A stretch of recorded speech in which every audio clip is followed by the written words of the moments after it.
But what sent chills down Ogona's spine was the sight that followed. Before each sermon, Pastor Obinna transformed into a cruscule being, a half-human, half-snake creature, lurking in his office, performing dark rituals in preparation for his sermons. In the heart of Omoma village, nestled amongst rolling hills and dense greenery, lived a young pastor named Obinna. Obinna had recently graduated from a renowned theology school. He was a man of great faith, a devoted child of God who studied the scripture fervently and preached with unshakable conviction. Obinna was married to Chiamaka, a woman of quiet strength and unwavering faith. Together, they had 2 young boys, Chibuzo and Kelechi, who brought joy to their mother's home. Despite his faithfulness to God, Obinna and his family struggled with abject poverty. The thatched roof of their home often leaked during the rainy season, and meals were scarce, yet Obinna's faith never wavered. Every Sunday, he stood before the small congregation of his church, Light of Zion Ministry, preaching hope, salvation, and the unending love of God. His messages were powerful, but his life was a stark contrast to the abundance he preached about. Pastor Obinna's zealous struggles were no secret to the villagers. Often, he borrowed money just to buy garri for his family, and his worn-out shoes were a testament to his sacrifice. One evening, as Obinna prepared his sermon under the dim lights of kerosene lamp, Chiamaka approached him with a worried expression. "Obinna, the children haven't eaten since morning," she said softly, her voice tinged with sorrow. "We don't even have a cup of rice left." Obinna closed his Bible, took her hands, and bowed his head in prayer. "Jehovah Jireh, our provider, will not abandon us," he said firmly.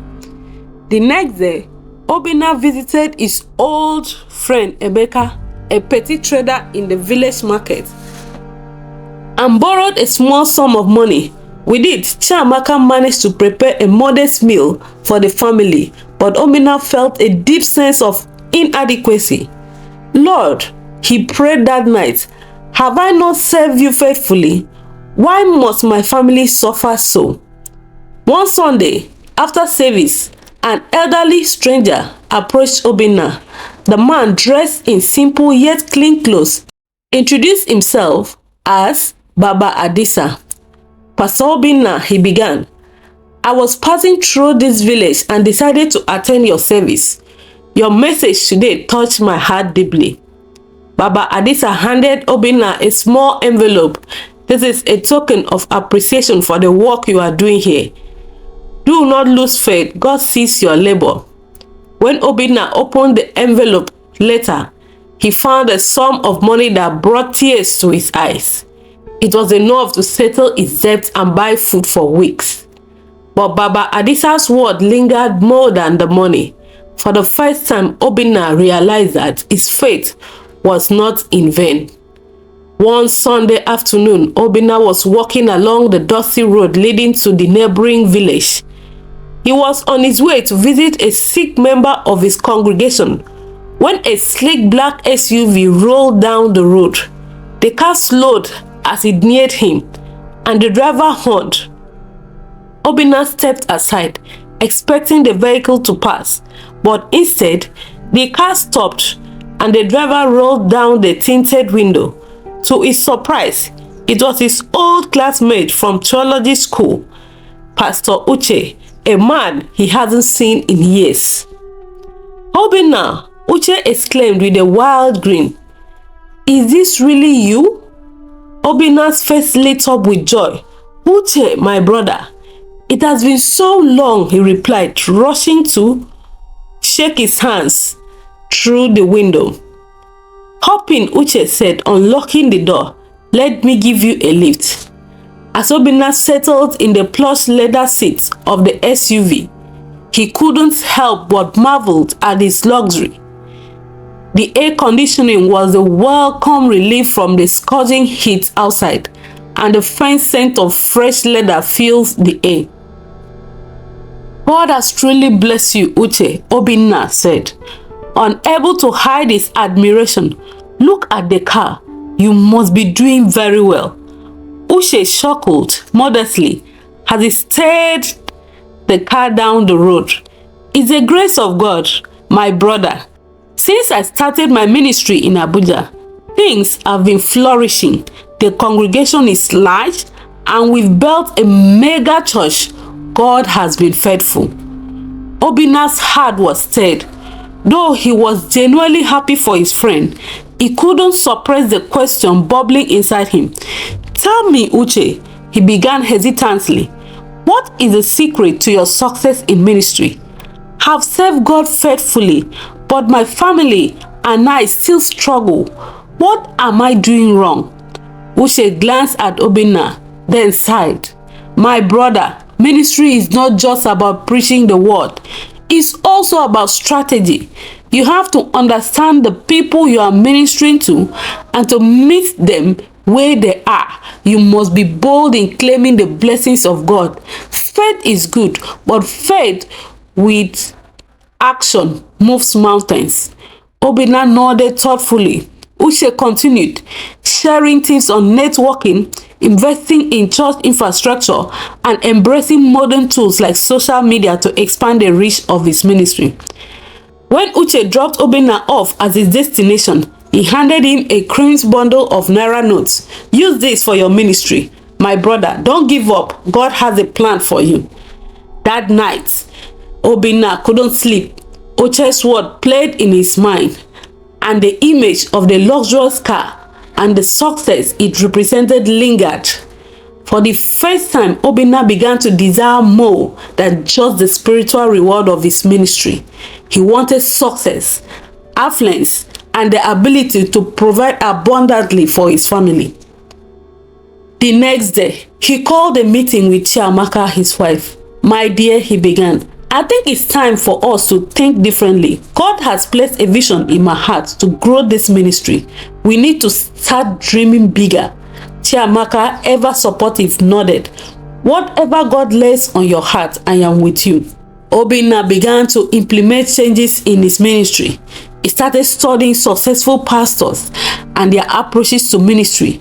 He learned about branding, community engagement, and the importance of appealing to a wider audience. He used the money Uche had given him to buy a small generator and a microphone, which transformed his open-air crusade into more dynamic and captivating events. Though Obinna's ministry began to grow, a quiet struggle brewed within him. He often found himself comparing his progress to Uche's. At times, he felt tempted to compromise his principles to achieve success faster. The pressure to provide for his family and lead a thriving ministry weighed heavily on him. One night, as he prayed, he heard a still small voice in his spirit. "My son, do not forget your first love. Serve me with a pure heart, and I will bless you in due time." Months has passed since Obinna's encounter with Uche. He had implemented all the advice Uche had given him, improving his church infrastructure, using social media to promote his ministry, and networking with influential people in the community. His congregation had grown modestly, and the church was beginning to look more vibrant, but it was nowhere near success Uche had achieved. The luxurious lifestyle Uche enjoyed still felt like a distant dream. Frustrated and seeking answers, Obinna decided to visit Uche. This time, he traveled to Abuja, where Uche's ministry was headquartered. As he approached the towering gates of Uche's mega church, adorned with golden lettering and surrounded by beautiful manicured lawns, Obinna couldn't help but feel a mix of awe and longing. When he was ushered into Uche's lavish office, he found his friend seated behind a large mahogany desk. Uche greeted him warmly, but Obinna wasted no time getting to the point. Uche, Obinna began earnestly. I have done everything you advise, yet my ministry is still struggling compared to yours. Tell me, my brother, what am I missing? I'm ready to do anything to be successful as you. Uche promised him he will introduce him to his spiritual father. After the encounter with Uche, Obinna's hope was reignited when Uche mentioned introducing him to his spiritual father. Obinna interpreted it as meeting a second mentor, a man deeply rooted in the Word of God, someone who would guide him to the spiritual breakthrough he craved. He believed that this meeting would mark a turning point in his ministry, propelling him to the height of success. I'll pick you up tonight, Uche said. You will finally meet the man who transformed my life and ministry. Obinna was elated. He returned to his guest house, knelt by his bed and prayed fervently. Lord, thank you for this opportunity. If this is your will, let it be a blessing. Little did he know the man he was about to meet wasn't a servant of God, but a master of darkness. In his hotel room that afternoon, when he lay down to take a nap, he saw a dream of how Uche is leading him into a pit. But he was so overwhelmed with the thought of making it big in ministry that he did not give the dream a second thought.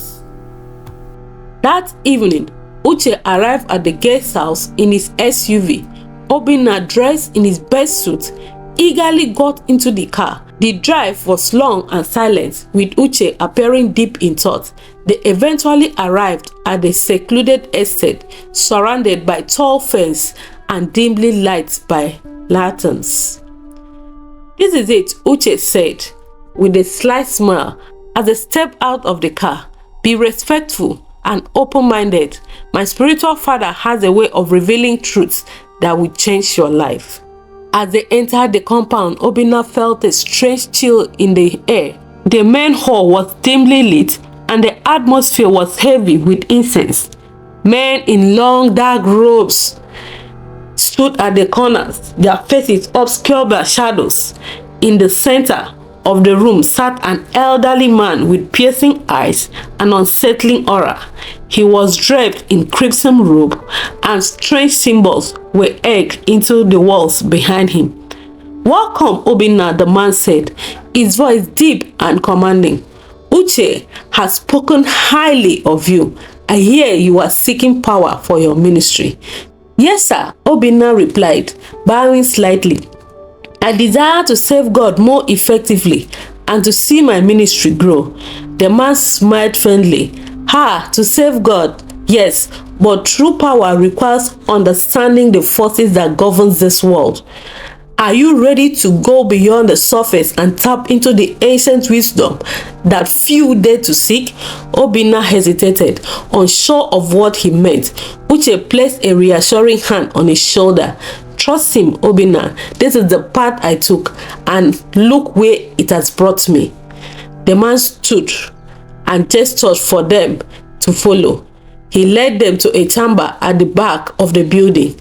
Inside, the walls were covered with strange symbols, and in the center was an altar adorned with black candles and skulls. Obinna's heart began to race. Where is this place? He asked, his voice shaking. This, the man said, is where the veil between the physical and spiritual is torn. Here, we make covenants that unlock limitless powers. You desire success, miracles, and influence. This is where you receive them. Obinna's knee grew weak as the truth dawned on him. This isn't of God, he whispered, turning to Uche. You never said anything about this. Uche's expression hardened. Obinna, don't be naive. You've seen the miracles in my ministry, the success I've achieved. Do you think it's all from hard work? This is how the world works. If you want to rise, you must align yourself with those who hold real power. The spiritual father began chanting in language Obinna didn't understand. The room seemed to grow darker and an oppressive force weighed down on him. He was dragged to the altar despite his struggles. Let me go, Obinna shouted, but his cries were ignored. A dagger was placed in his hand and he was forced to slice his palm, allowing his blood to drip into the altar. This seals your covenant, the spiritual father intoned. From this day forward, you belong to the brotherhood of dominion. Your life, your ministry, and your soul are now bound. Obinna's knees buckled as fear and despair overwhelmed him.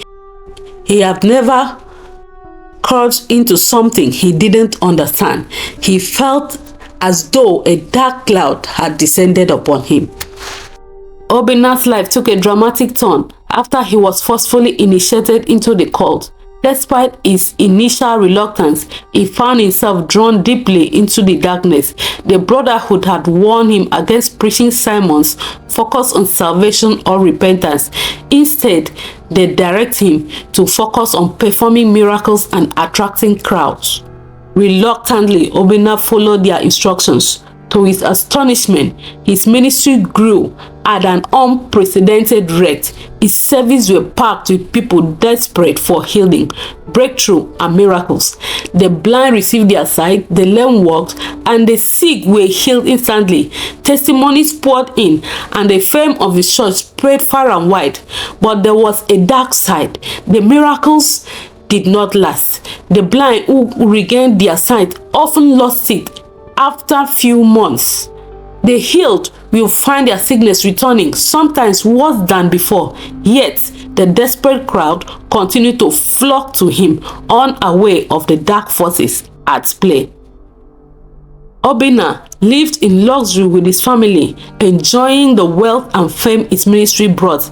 He bought a mansion, drove expensive cars, and lavish gifts on his family, but his conscience was troubled.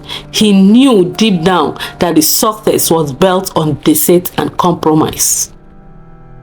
One evening, during a secret meeting with the brotherhood, the cult leaders addressed Obinna.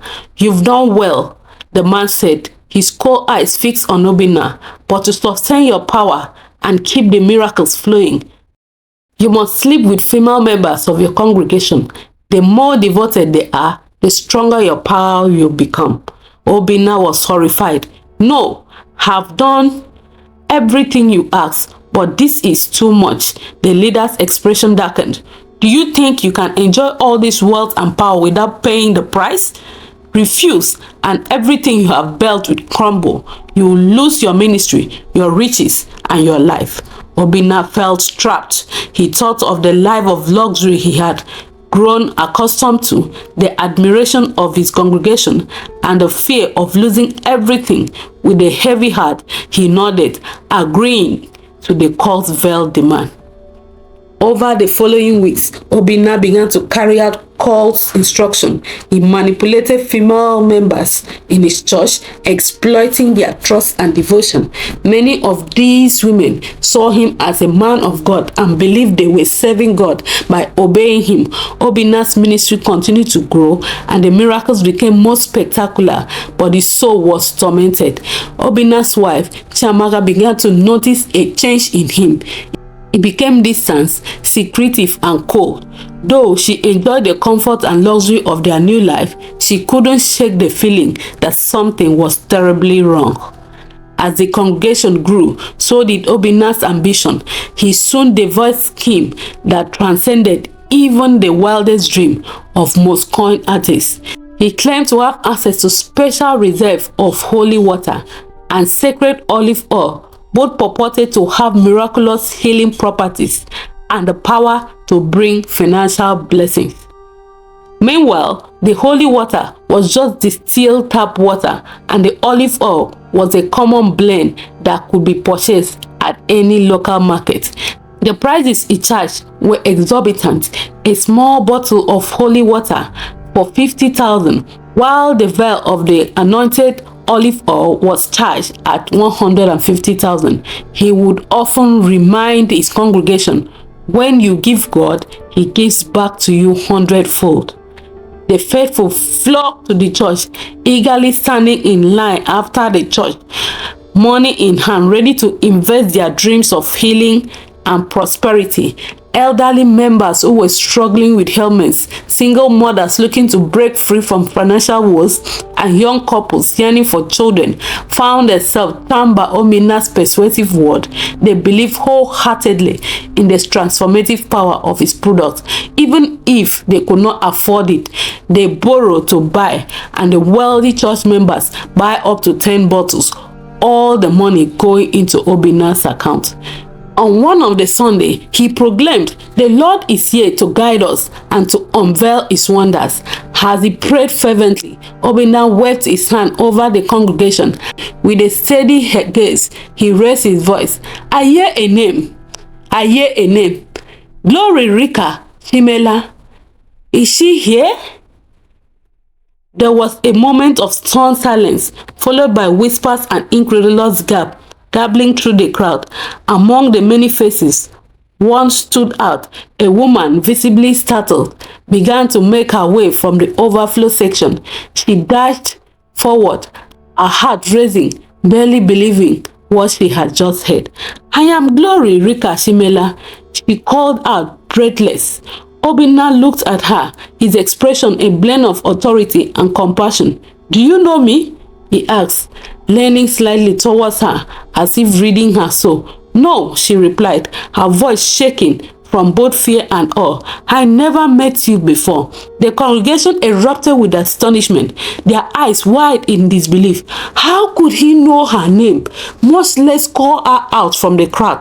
Murmurs of admiration echoed as people whispered to one another, captivated by the apparent miracle.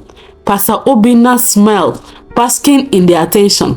"The Lord speaks through me, revealing his chosen ones. We will learn about your purpose today, my sister," he declared, gesturing to Glory to step closer. "After the service, please see me in my office. There is much to discuss about your destiny." As Glory returned to her seat, her mind raced. What destiny, what purpose? She had come to church that day seeking hope and perhaps a miracle for her own struggles, but she never expected such a personal acknowledgement from the pastor. After the service concluded, the congregation gradually dispersed. Glory's heart pounded as she approached Obinna's office. His reputation was performing miracles made her both excited and apprehensive. She knocked gently on the door before entering. Pastor Obinna encouraged her to buy holy water and use in order for her destiny to open up. A woman named Prisca also attended church that day.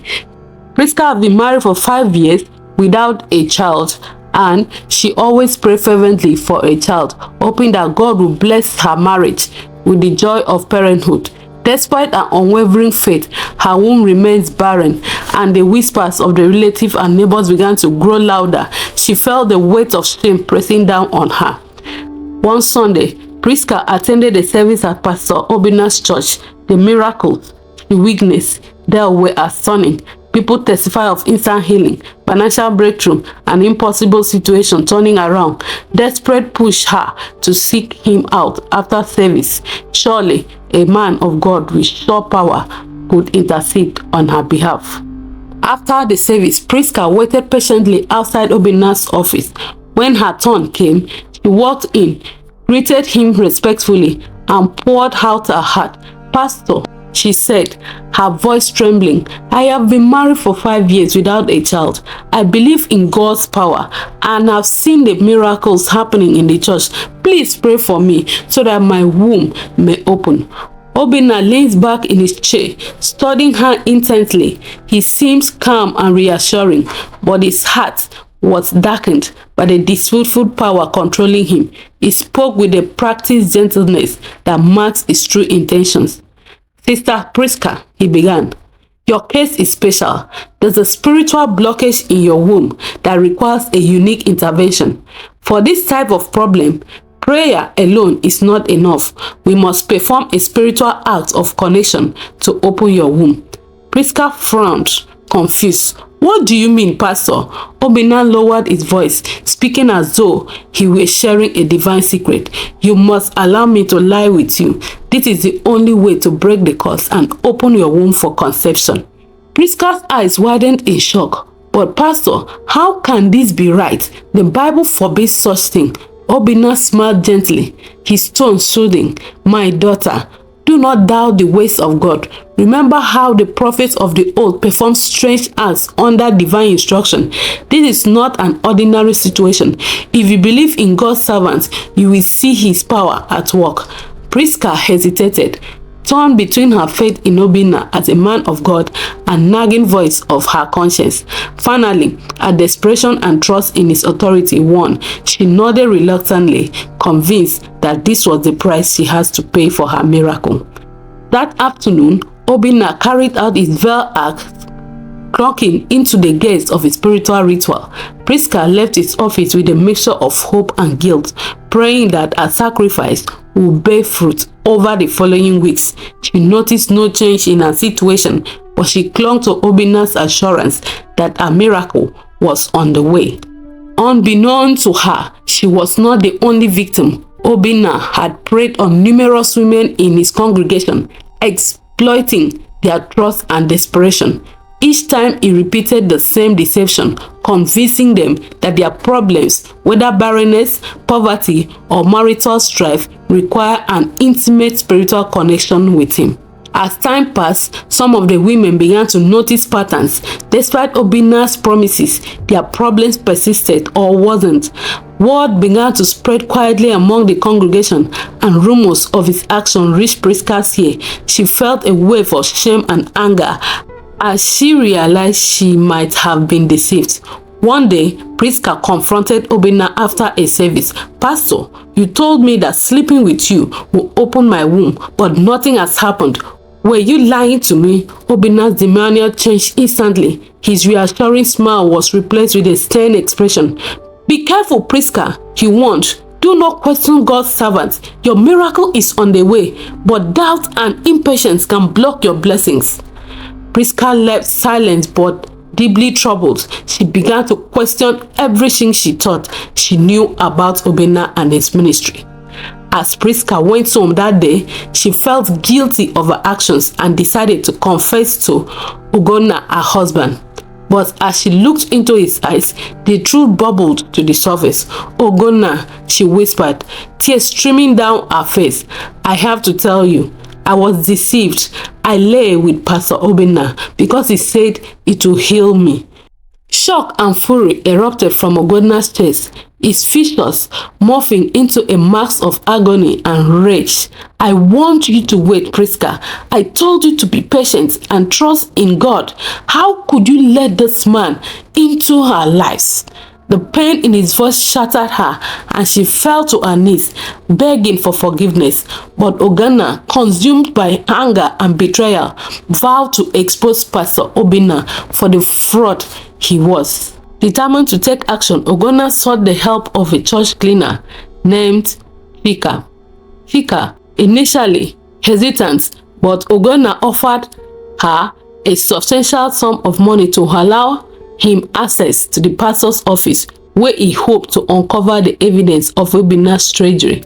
After some convincing, Fika agreed, her eyes widened by the promise of easy fortune.